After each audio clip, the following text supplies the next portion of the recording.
a raft of wandering otters, and this is just me, Steve, coming to you solo today. Everything is fine with us except for cabin fever. Paul has been very anxious. Let me backtrack. Paul was anxious before all of this came out, okay? And now he's gone from, let's say, level 5 on a scale of 1 to 10, level 5 anxiety, just generalized anxiety about his life. He's having kind of an existential crisis. I don't want to go into detail about that. But anyway, so his anxiety level now with the coronavirus is here, like level 8. Or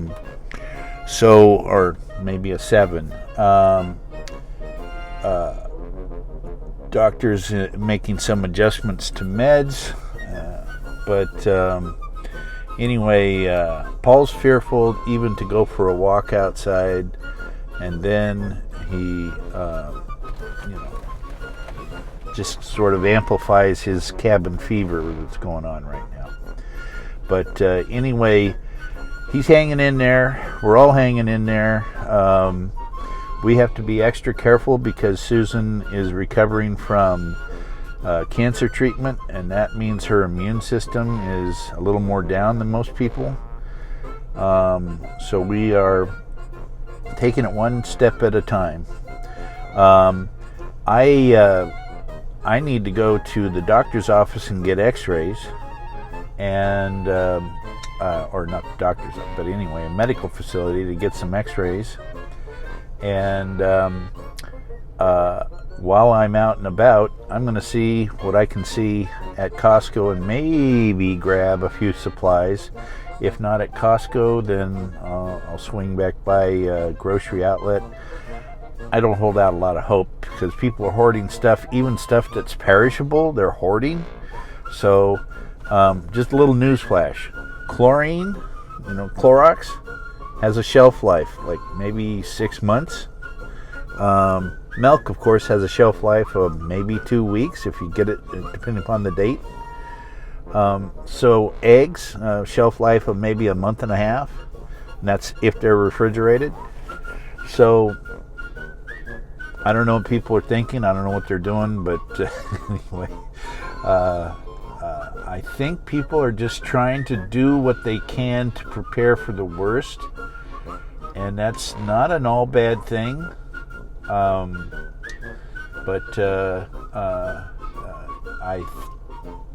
If this continues, I think a solution might be kind of like what was done during the war, and there will be rationing.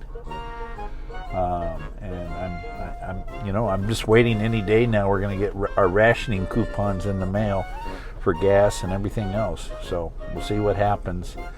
But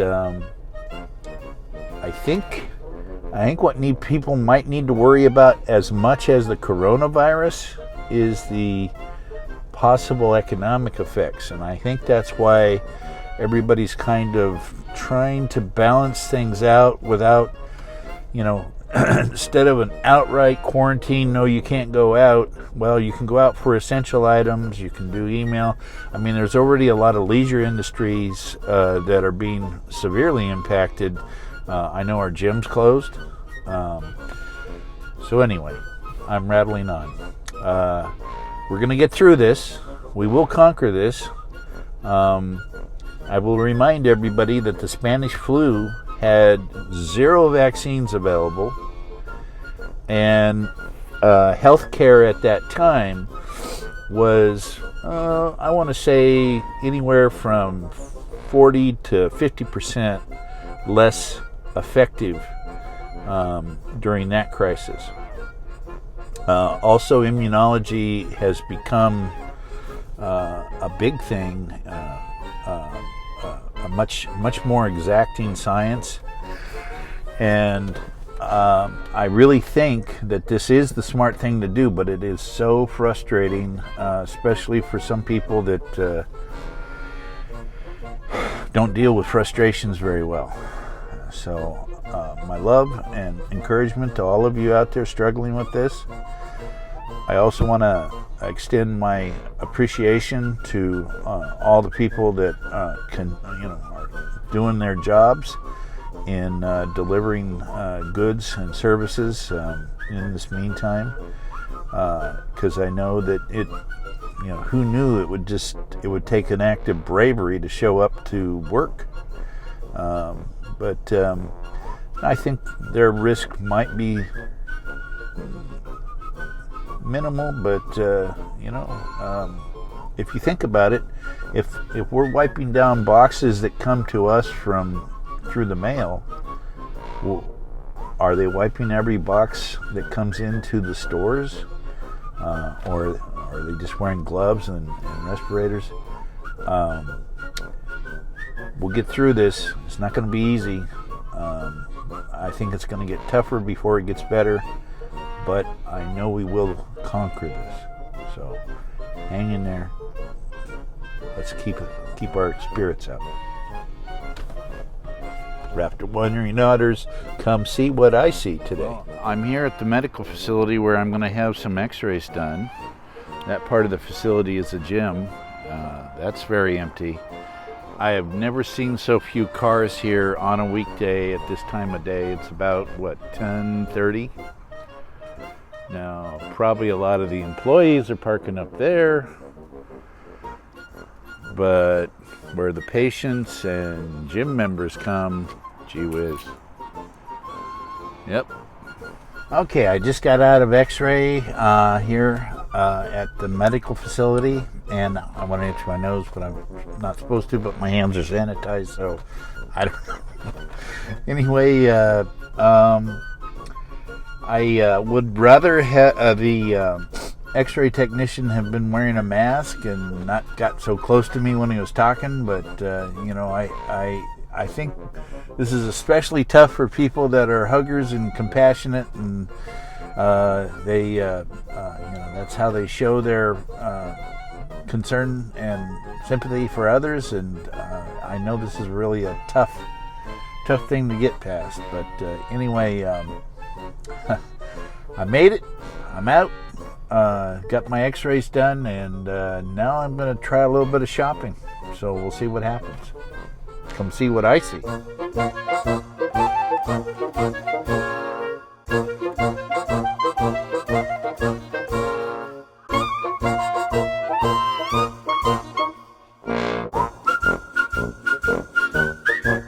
All right, just checking in with Costco. Our Costco has not gone to senior hours yet, but I'm just gonna check and see what they might have available right now, and we'll see what we see.